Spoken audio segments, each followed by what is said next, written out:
Welcome back, Global War 1939. This is the Italian fifth turn of the game. So let's take a look at some of our options here. For the Italians, we do have 34 to spend. We are opting for 2 transports, medium tank. This will be our first real tank of the game. The Italians have been operating with 2 light tanks so far. 1 Basigliere. This will be our 5th and last Basigliere we're allowed to purchase, unless one gets killed, of course. And 3 normal infantry. We've been kind of, last couple turns, we've been kind of lacking on building up our army, so let's fix that. Now has been really focused on our navy, which we had to, right? But now that the British Navy has left Mediterranean, it gives us a little bit of breathing room, so let's take the opportunity and build up our army.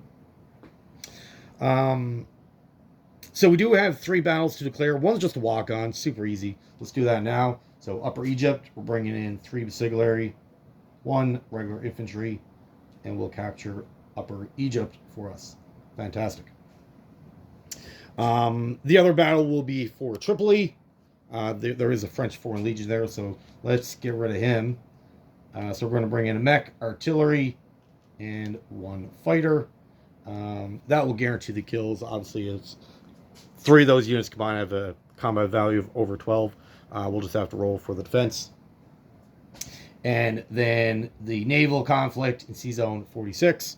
We're going to bring in 2 destroyers and the sub. The destroyers to ensure that the sub doesn't submerge, so we can actually fight, and bring in our sub just in case they do land a hit, that we can absorb that without losing a destroyer. All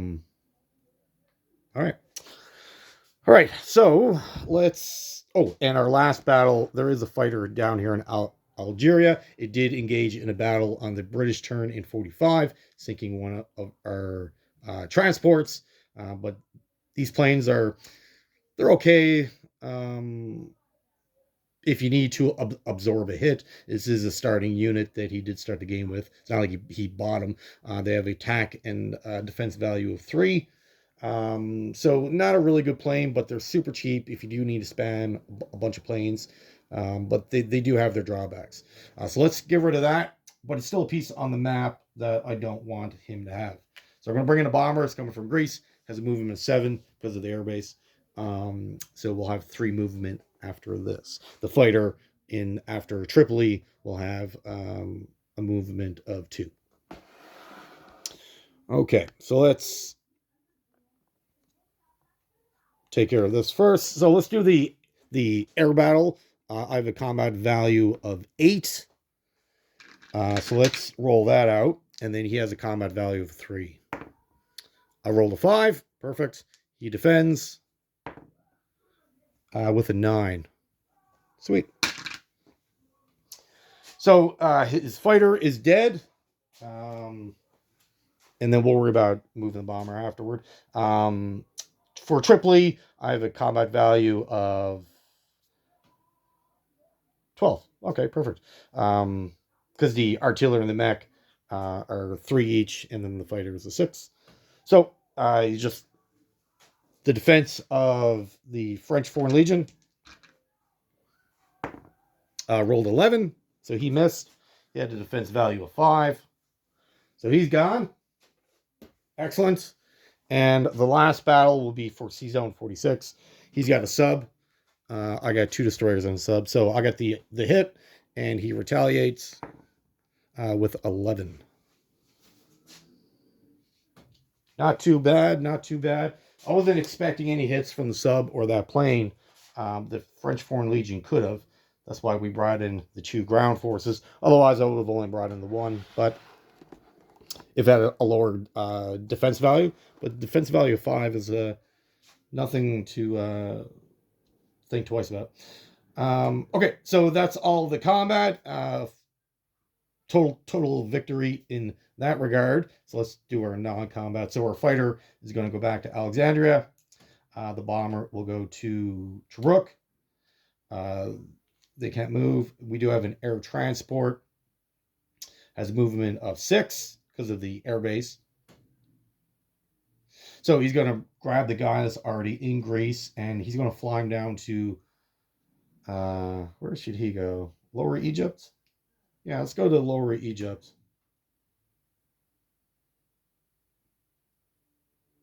and then he'll have no choice but to go back to Tobruk as well. Or should he go there? Could bring him to Cyrenaica. Yeah, let's go to Cyrenaica instead. Sorry about that.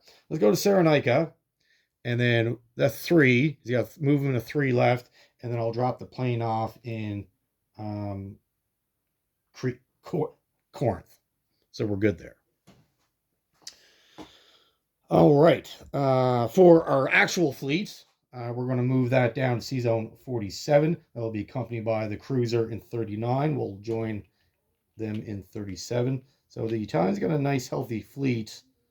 A lot of cruisers. We got about 6 cruisers, a sub, 6 destroyers, a battleship, and then 2 more destroyers and another sub. So we've got a healthy little fleet. It's not overly balanced. Maybe might have to think about an aircraft carrier in the future. Maybe. We will see. We certainly have the aircraft to support such a purchase. But maybe. Or maybe another battleship. We'll have to take a look. I think that is it for our movements. We want to move anything else? Maybe the light tank in Greece. We don't need that there anymore. So let's bring that up to Turin. And the infantry in Rome can stay.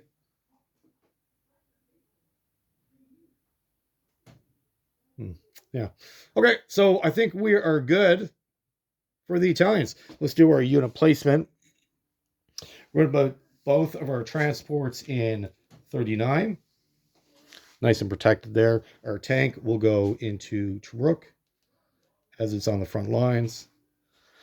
We'll put 2 infantry in Turin. And then our last 2 infantry, one's a basiglary, in Tobruk as well. All right. That's a nice little boost to the Italian military for income. Just give me a second. I'll figure that out. Okay, so the Italian income right now from land territories, they are down 3, but they're more than enough to make up for that. So they're sitting at 31 plus 2 bonuses of 3 each, puts them at 37 to spend on the next round. So that's not too bad, actually. I'm liking that. All right, that is it for Italy. Moving on to round 6. And round 6 is where a few more units for all nations become unlocked. Namely self-propelled artillery. So they are a pretty decent unit. And a few other things for the Germans. The Germans also unlock their Tiger tank, which is our highest tiered tank that we can get. We're allowed to buy 1 per turn. So we'll be able to do that next round. Okay, well, that is it for the Italians. Thank you for watching. Have yourself a great day.